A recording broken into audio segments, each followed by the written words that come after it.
This first story is very, very cool. The Chicago Bears' Christian Jones launches comics featuring historical African figures. Nice. This is a very cool idea. One of the things we talked about, whenever we get into this debate about race swapping characters in superhero movies and all these things, is we say, why don't they make a Static Shock movie? Why isn't there more of Steel? Yeah. Why don't they tell more stories based on historical figures, on historically African American figures? This is a good example of how they can move in that direction. Okay, African American, yes, but I was about to tell you, like, no, in Japan they released an anime talking about the first black samurai. Yeah. I told you about that. Yep. Yosuke, like they already have like one season out, and I think like there's a lot of good reviews on it. I need to look for it and watch it. It looks aesthetically pleasing. But I think he's not the only one. There's like another guy that's creating a comic book based on Hawaiian people too. That's cool. Historical Hawaiian people. That's what we need to do. We need to, instead of just race and gender swapping every character from European folklore, we need to tell other people's stories, which is a beautiful thing. Like, a lot of people get mad at us when we're like, actually, I'm one of those people that falls in the camp is like, race swapping characters doesn't bother me as much as it bothers other people, as long as you don't market it that way and talk about how you're saving humanity by doing this, because you're doing the bare minimum. If anything, you're tokenizing characters and giving people second helpings of something that's already been done. You're not saving anyone by doing that. But it doesn't bother me when they do it if they leave it alone and don't talk about it. Yeah. But in this case, I am okay with them marketing. I want them to market this because I want more people to know that this is going on, and you're telling different stories, and that's a beautiful thing. Yeah. So it says the Chicago Bears website has word of a member of the football team who is heritage from Africa, and with a new graphic novel set during the Roman Empire period. Seeking to learn more about his heritage, Bears linebacker Christian Jones took a DNA test that yielded some intriguing results. Jones discovered that his mother's side of the family hailed from Nigeria, descending from the Yoruba ethnic group. The Yoruba people are linked with the Nubians, which is modern day Sudan. And there's I'm assuming that's where the character of Nubia is from. Yeah, if you watch The Boys, like the new animated series, The Boys Diabolical, there's two characters. There's Nubia and then Nubia, like king of Nubians, and like they're both married to each other. So I was like really curious. I thought they made up a name, but I didn't know it was the actual place. Well, there's also a Wonder Woman character named Nubia. Yeah. The I think that's kind of interesting. They're doing more of that, because I thought it was like a fake name that people made up. Yep. No, it's not. So it says, I was always curious about growing up where my family roots were, Jones said. I took an ancestry test and I was able to get more details on exactly where my mom's side of the family was from. After I found that out, I started looking up stories from that area, finding out the history. I kind of went down a rabbit hole and started seeing all these cool African stories that I had never heard about. Eager to share some of those untold tales, Jones and his wife Liz this month launched a multimedia company, Linmari Media, which plans to chronicle the stories of historical African characters, society, and culture through comic books, podcasts, animation, short films, and documentaries. The company's first project is a 3-part series book entitled Queen Amanirenas, protector of Nubia. So maybe we'll check that. It says Queen Amanirenas was, is it am I saying that right? We'll figure out Yeah, later. so like I said, it's new, so I don't know. Was the queen of the kingdom of Kush from 40 BC to 10 BC. Despite being blind in one eye, she fearlessly led Kushite armies against the Romans in a war that lasted from 27 BC to 22 BC. Dude, I feel blind in one eye? Yeah. That's almost similar to you and me, because like... Sorry, I didn't... Me deaf in one ear, blood, and then horrible vision. Yeah. Well, my left eye is worse than my right eye, so I kind of get where it's coming from. I think it's a little different than being completely blind, but okay, the real question is, have you led an army into battle? No, which I think is super cool, because like you don't get a lot of like women's stories. Like the most you'll get is like Supergirl or Superwoman, Batgirl, Batwoman, and then like No, I Wonder think you Woman. get a lot of women's stories. They tend to be based on historically Politics. male characters. Yeah. Well, no, like I mean like original fresh things. Yes. Well, we're getting a Cleopatra movie this year. But I don't care about it. Yes. Well, you don't? Why not? Because, Actually, I don't know like, if that's this year. It's probably, I think that got pushed because of... The reason why I say I don't care about it, because like we already done it. We already done a Cleopatra movie with Well, then, Elizabeth yeah. Taylor. Then the idea is to do new things. Yeah, So like I want new things. I want stuff that's like pulled out of the Bible or like folklore, like this,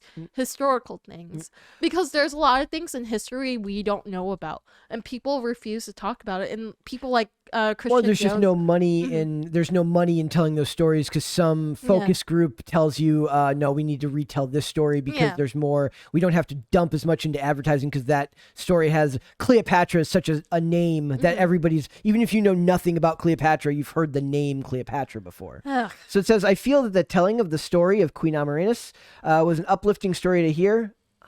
Amaranis. You'll figure it out later. Yes, will be an uplifting story to hear, especially back in the time you don't hear a lot of women queens who actually fight in battle and led nations. So that really stood out to me. So like, this is one of those things.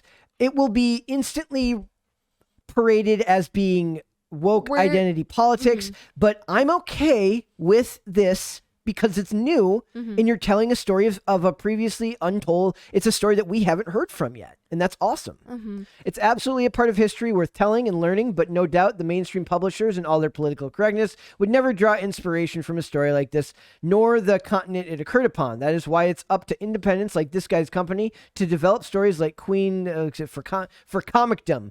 Jones is doing everyone an excellent service with a history-inspired story that there's definitely something to learn from. Wait, where can we read this? Because I'm kind of curious now. I know there's a link to it, but I want an actual website so people know where you can find it. This is Amazon. Amazon? So you can get it on Kindle for $1.99. Not bad. So, I mean, I don't use Kindle, but I don't know if there's a printed edition of this. They might, because like some people like physical copies. In comics, people prefer physical copies. So I just think this is very cool, and I would like to see more of this, focusing on telling new stories about other figures in history that might not typically get inspiration. You know, like I said, this is going to be labeled by a lot of like the critics who probably fall closer to our side of the aisle on a lot of things. It will be immediately labeled as politically correct and woke, but in fact, it's not, because you're telling a new story, and you don't necessarily put down another group by telling one group's story. Yeah. So we will see where this goes. And then we have one more thing to talk about today. We've got President-elect President-elect of Chile receives a Squirtle as administration's starter Pokemon. I thought that was so cute. I saw this story and I was like, how wholesome is this? He looks so happy. Yeah, because he was like, what is this? And he sees like a Pokeball and he's like, what? So is that like Japan's ambassador there? Let's keep on reading. Oh yeah, Minister of State of Foreign Affairs of Japan, Kiyoshi Odawara, gifted the Pokemon to President-elect Boric. The new president of Chile received a Squirtle as administration starter Pokemon. President-elect Gabriel Boric Font has welcomed guests as he settled into his new role ahead of his inauguration tomorrow, including the Minister of State of Foreign Affairs of Japan, Kiyoshi Odawara. Odawara brought President-elect Boric a unique gift, a plush Squirtle, when the two met in Santiago.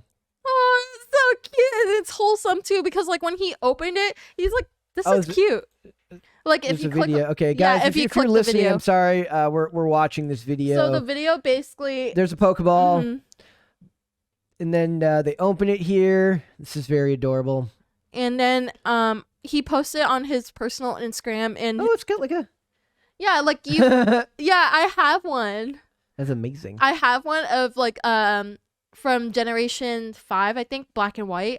Somebody can correct me, but it's the pig, the fire pig. Okay. And I got one, and I was like, this is so cool. Okay. So it says the 36-year-old Boric had previously shared that he's a fan of the anime and water-type Pokemon was his starter of choice. Oh, that's so cute. So they did research on him. When he played the original games. Well, that means that give Odawara a raise, my friend.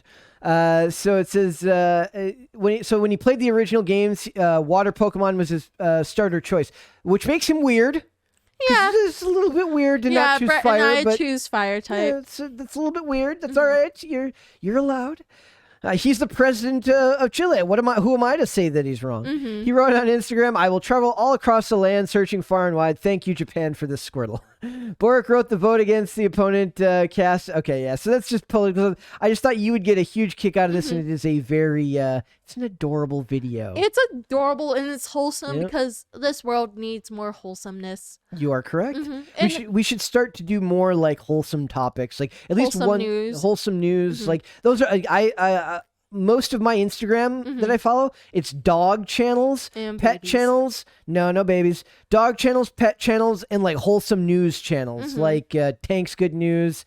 And then there's nothing but good news channels for me because it's like, you know what? Social media is such an awful cesspool of depressingness that you need those channels. Yeah. The good news movement is a good one. But I thought it was so cute because he's like, it's a squirtle. It's very adorable. Yeah. And I've been following a lot of Calvin and Hobbes art channels that post old Calvin and Hobbes cartoons. And I just bought a new piece of Calvin and Hobbes, like an Etsy piece where it's Calvin and Hobbes, except for it's in the movie Predator when he says get the chopper. Yeah. Get to the chopper. Who says that? Calvin or Hobbes? Calvin says it, and he's got the it's I can't wait for it to come. So I'm very excited This is about gonna that. be fun. This was very cool.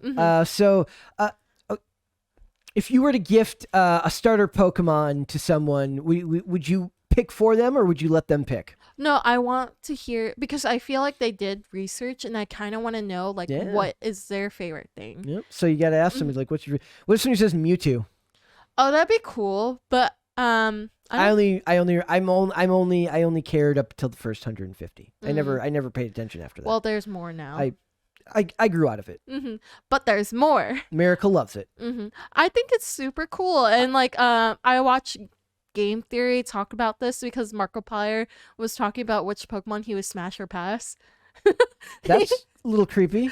I don't know. It's a weird trend right now, and He didn't. I was assuming this would be a Misty conversation where he's talking about Misty. no, it's Pokemon. Okay. And then like Matt Pat made a Pokemon for him that could be his ideal Pokemon because apparently he concluded I didn't know Markiplier was from Hawaii, maybe because I wasn't like a big fan of his growing up, but he's from Hawaii, so Matt Pat was like, he's from Hawaii, so he likes girls that are a little bit sturdy, feminine, but still can hold themselves. Feminine but sturdy. Yeah, can hold themselves in battle.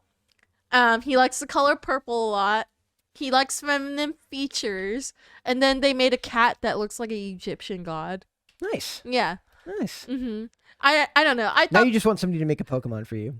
well, it's easy to choose Pokemons for me because my favorite Pokemon is Eevee, and all the evolutions.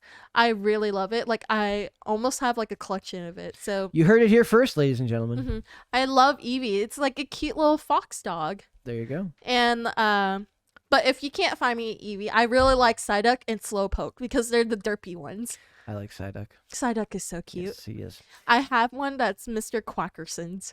Of course you do. It's so cute. Of course you do. And it was from like I think from I'm buying you a coffin. Oh, I love that. I bet. Yeah, I love like the derpy looking ones. Excluding the new starter. Because usually the new starters, I always choose fire type no matter what. It kind of grew up on me. Like it grew on me because like Charlie, he said, no, it's an apple crocodile. And I'm like, I don't want no apple crocodile. And I was like, you know what? It's kind of cute. Well, maybe the president of Chile can get you to like water Pokemon. Ugh. Ew. Thanks for watching this clip, guys. If you want to see full episodes or follow us on social media, links are in the description below. Bye. Bye.